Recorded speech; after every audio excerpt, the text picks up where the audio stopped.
tuni khu in jong Gunda pachu Achainan mipha ahung ki sohtai ki ti thusim khat anangai khom ki tau te Jairu tia ki he miphalo ta khat ana ome in chen lo chen de te hi jiwin mi vo jang kho asapon aphat lo dan hin sei ho chu avo thu thu ji tai alim le mel jong vet ngam hi pon phat si in ju le sa nen mi vo ding le mi tha ding bovin hin kho chu amang ji na hi anu le pan jong alon ji het han do phanin police wa ma sa jela koi din lungel ani han tai Jairu het lo ka in police wa ko hanin asapa Gunda pa chu amat sa han tai anu le pa dia lungki chol do na lowin zil sung in jong mi hin vopan kit tan hiti chun na lang langin gal mi ni nin hawin ni khat hi zil sunga zil geng hon vo kitin avovin thile hin ki ka in akwai ta ve zil sung ki sana mi to akin ajing phanin police hon jong atheinom to povin anu le pa koma ahung ki pui do adin thupi ene yun hiti chun anu le pa apui do dia achi han le Jairu lim le mel ki khial lewa anaki vo ana maha chu amo han tan phat mol he wang in athonat na chu achun nun evezo pon aka pi jing en hi Jairu jong zila panin hung pot da in aki vo na maha chu ajan pi win hiti chun ama jong ahung dam kit phanin abol ngai ngai bolin hin kho chu ahin mangkit tan anu le pan ama phat lo je in nei le go tampi azo hanin achapa hon jum le za hu nan nei ji hon tai hin kho ge khialwa jing lai ta in ako sung uwa January tia ki he nunga dong hoi ta khanin Jairu ki khial theina din pan ahin la pantan Jairu koma hi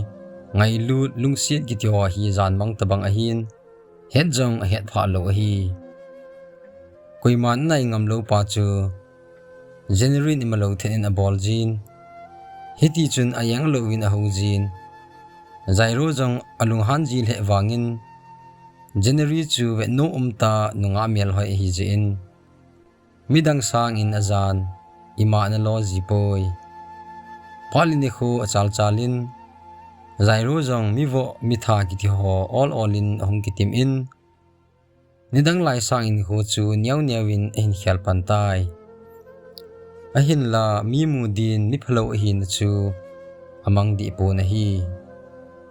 nikhat hi January jong Jairu te anin ga kholai leng in anu le pa to Jairu hin kho hi iti ki bol le hi khial thei ding ham tin ki ho khom na chu anei pan ta win a hi nom ta a ki ho khom na anei pet ta un Jairu jong aimu na konin ahung ki thawin common room ahung lut le January to anu le pa ki pa ta na tu khom u chu amun za je the thun hin kho chu amangin January chu aga yang hovin kidang sana koima ka inwa ban hung ngam lawa nang nung ham tin January chu aga yang da yin hi le January in jong nang ka ngai wala ni inwa ka hunga nanu le na pa koma ka hung ki thum ni chu tia ale don put kit phanin Jairu in jong seiding tu mo manin numeyin pasal thum ka kha hi be ni namol ni na khat ke seidu na te tin January za din aga asin hi le January jong ni he kha lo khong he sa ni tin imalo thenin Jairu tu sei chu aga don but kinin hi January in jong Jairu lunggel hi a he thim jep jep tan chipa hi patien ki wo pi hen lang hi le aphat mo na akunin ki hu do in tin mithu pi ta kha ki so do zo nan te tin lunggel anei pantai January in Jairu a hin boi pi pan January in jong phat ong anei sunin Jairu ki wa pi jin mi phalo hi jin khosung mi ten January chu sei sevin ayang alo in adai un ahin January in wang lungthim nei ta akiwa pi hi jin minitin sei siong le kho asapon achi pi pachu azui jingin hi January ki sei sit na ho chu zairo in agu in azazin atholal ji le e nidang lai hin khu ani hilewang January sei sewa chu zairo in angai dam lo hial ding a hin izong le zairo jong hindan ki khial ani pha nin January sei se angayin mi to kin a mi ti san so ki ti ho hi abol lo e tai hiti chun phalin ni khu achal chalin January in jong zairo hindan chu new newin a khial do pi pantai nikhat hi zairo jong ki ngai ton ipidia koi ma dei lo ge hi ibanga hi January in ei boi pi a ajibanga i bol jeng hitam tin ama le ama ki gelin January in achunga thilpha abol ho asei do lo wangin agu in akipa pi ji le e alangkhana zairo in January hi ku thim in lungsi na khat a hin nei tan a hin la seiding ati ji le ake phalam jin iti chun lungsi hello pa chun January akonin lungsi chu a hin hedo pantai January in zairo in lungsi hi alim le mela ko na kilang do in a hejin hin la ama dia jinei ding hi a hi thailo jin zairo in a koma lungsi thu hin seiding hi a gel jin hi le alung boi ji le e aji chu January hi Catholic hobung a hin chinu chung chunin sister khat jong a hi January in jong aboi pi a hi je in ta sa le thagawin angai lun hin la kichen pi ding ti jong le ama dia hi thailo je in zairo in a koma lungsi thu hin sei ni ting iti don bu na pi a zairo hin kho ki pa sa ding ham ti hi January dia athu pi pen cho hetai aji chu adon but hial le zairo jong lungsi ki ti hello January ji a he do a hi je in ama dia hin kho chi hial na thei a hi ta ding je in zairo het pha lo in January in aki ka hona lungsi na ahung kha ding hi atija na pian a hetai January in zairo aboi pi a damsunga khial thailo dia gel mi tampin jong January thilgon helowa anamo ho si si jiu chu akisi win athilgon ngai tu ho ahin het pha win akipa pi gam ta ve zairo in January koma alunggel ase nikhat hi zairo jong ki ngai ton January na khatun ho ki pa thu seiding atitan anu le pa komin January ko utin ne khom tuita ni piu hitin ki pha thu sei uti ati pha nin anu le pa jong akipa honin zairo thi sei chu anu pi hon tai zairo nu le pa jong bazar kain achi honin nila a hun ding sa tuita a hin cho honin hiti chun zairo sei bangin January chu akol honin ankong asim uchu tuita in ane khom win ki pha thu sei ji hello mi phalo zairo in January kom in mit hli lung pum in ki pha thu asai ta na hi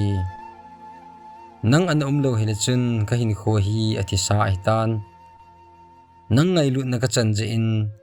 miyo sin a ki chat pa chutun hin na tha ka nei tan na chung in ki pa le e January tin zairo in ki pa thu sei chim lovin a sei jing ta na hi hiti chun zairo in January koma ki pa thu a sei chai pha nin nom nom in a ki ho lim uvin zairo hin kho chi sa ho chu a sei uvin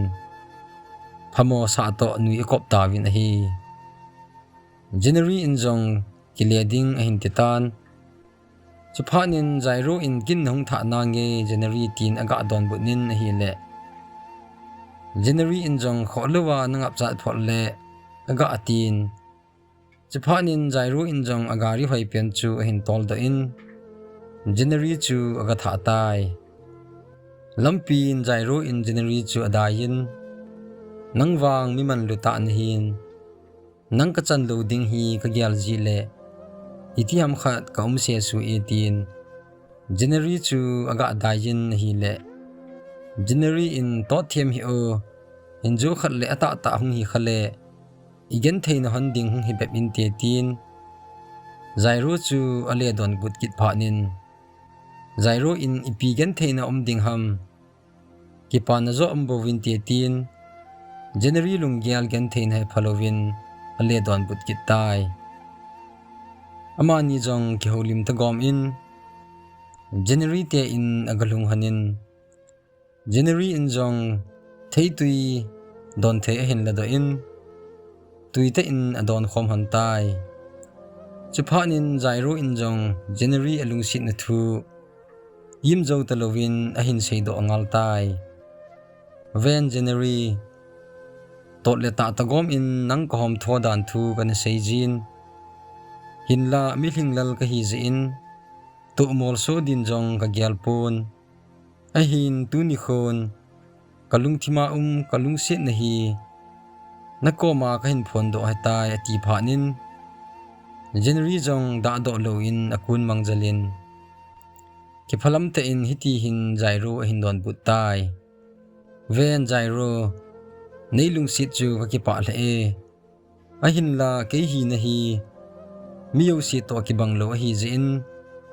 lung sit ne ya ji nei ding ki ti ho hi ka to nan ei phal lo ze in nei ngai damin ahin la kin jong ka hin lung si nin ka hin hom thoma ma je nge tin zairo kom in asai ta na hi alang khana zairo in January hi Catholic sister hi lam het lo chale January in jong asai kha lo hi January in chutia thu ahin sei phanin zairo in gangchalin January thu sei chu adong ta na hi le January in jong sei nom lo sa san Catholic sister hi chu ahin sei do pi tai chu in zairo in sister na hi mana lungsit nei lo ding na ti chu kata san poi ji January aga ati na hi le January in zairo hi mi la sam hi ji a sister ki ti thu chang le ato ai pi ham ti a het lo ja se e bo we ti a het ji in sister pan mun ho chu a sei pi ta na hi le zairo in alung sit wal je in sister chu nga thei lo ham tin January chu thedo na nei ki tai chu in January in jong zairo kom in kanga thei thil hi poi aji chu pathenin ei gun pi thlagawa thilman lu ta hi je in keidia sister nga ding ki ti chu paplin pian hin ha san te tin zairo kom in ataw tho tai zairo jong pasal lung chang phata hi wangin January lung si dan to atusei ho chu agyal ka le asei ji jong he tapon mit mu changin amit hlin a hin don bunin January alung sit wal je in amo kal ha jing tai January in jong vezo lo in gu thim in aman jong mit hli ki thi in zairo chu alhem in atil khota na hi zairo olmo hi in mi phalowa ko na mi phata ki so na hitan nang din pathenin numei na dei ta khat nahin pinanti ati lai ta in zairo in January nanga ko nin thil tampi jil do ka ni jin lungsit na jong nanga ko na ka het do ahin kahin it wale ipi ka ti a iti hin ko kamanding hitam atitan hi le January in jong seiding hetapon hiti chun amo ki ngai to den tai Achainan January in zairo komin alung gyal khat asai ta na hi zairo holebi in jong kibang honin nang jong pathin cha hinaling sel chang na hitan nei ngai lu na nei ita ta hi le kasai hi nei ngai pin lang ke ho kom in pansan lang Bible jil le chun ei ni jong phasi tabanga ekimu to ding ha sat na gen thei ho ithu khom han ding nang din jong nom in tin ke din jong nom in tin pathian na iton lam hanin jong khanto na hung hin tin ngai lu nan ki kan khom hitin lungsit thuwang seida tai ti tin zairo kom in sei tan hi zairo in jong January to sei chu thil ha sata hi jong a hen a hin la amma to mun khana thim jil khom ding a hi ji in January dal ha amun danga ding agyal thailo phanin Bible simdin lunggel a hin nei tai Zairo in January kom in IPP hile ka innu kal hunteng kanu le ka pa kom in hin se ing katin aphat sa hun le Bible chu ka jilding a himaye ati jo in agari a hin ki tolin a in lang u hung ki le tai Zairo jong in alhunin anu le pa kom in January to say ho chu a say pi hon tan hi le anu le pan aphat sa hunin Bible simdin tai azing ni khun January anai pan Bible asim theina din angai cha ho cheng asutu hanin Zairo jong Bible sim thei din ahung tai thil ima jo si asutu hantan Zairo na ding Bible college room jong aga ve hanin hiti chun hin khu chu ki panan amang pan hantai amani jong in hung kle hanin Zairo in January hin tha pan ki hom thot in hung ki khen kang hon tai Zairo nu le pan chapa hon thil agon pi honin azing in Bible college sung in hung tha lut han tai Zairo dia imajosi atha hi ta jin Bible asim nan jong ha sa tampi atho in leisit chi na jong atha bi a ki pan a hi ta jin loi legul la a jong ama din ha sa le jingin hiti chun malai phat chi sa ho gyal do pumin kisinan hin khu chu amang ji tai pathin ni se hi kivil to ni khu a hi jin January in jong pathin ni se le Zairo agavil jin til kho thei thei jin a hin til kho jin lungphamol hialin sa jin hi Zairo in jong January amu ji ting le anu le pa mu ki ba sa jin aki pa azil e kumlel ha chal chalin Zairo in jong a Bible sim a hin chayin nidang la hin khu chu pum khialin a khial gam tai Zairo phatlo dan he jo sin kidang asavin guthima Zairo thatdia ki gong hon jong kidang asavin Zairo hin khu ki khial ja phajo sin aki pa pi gam ta ve Greece ni khu hung hitan Zairo in jong holim na nijin Sister January ji a mi phalawa ke thangpa ju tun pathin cha hin al hing sial kamutan Sister January chung in atum be en ki pa thu ka seye chule pathin le kanu le ka pa ka jilkung ho chung in jong ki pa thu ka seye tin a holim chu achai pai tai January jong ki pa wal jin amit hli lon lam an hepun Zairo in a hin moon Sister namit hli ga ati na hi le January jong akun hlan mi mu lo ka in amit hli aga ki thi hulin hi mihim hi ikipa wal jong le mit hli hi longji mong chu hinai Zairo hin kho jong ki khial hi phanin ama jong amo thim nom tapun pathin cha hin a ipi ka bol thei ding ham ti hi alung gyal hi tai ipi hile January dongleng kei to ding henan te tin January chu dong tan hi le January in jong Zairo alung gyal he themin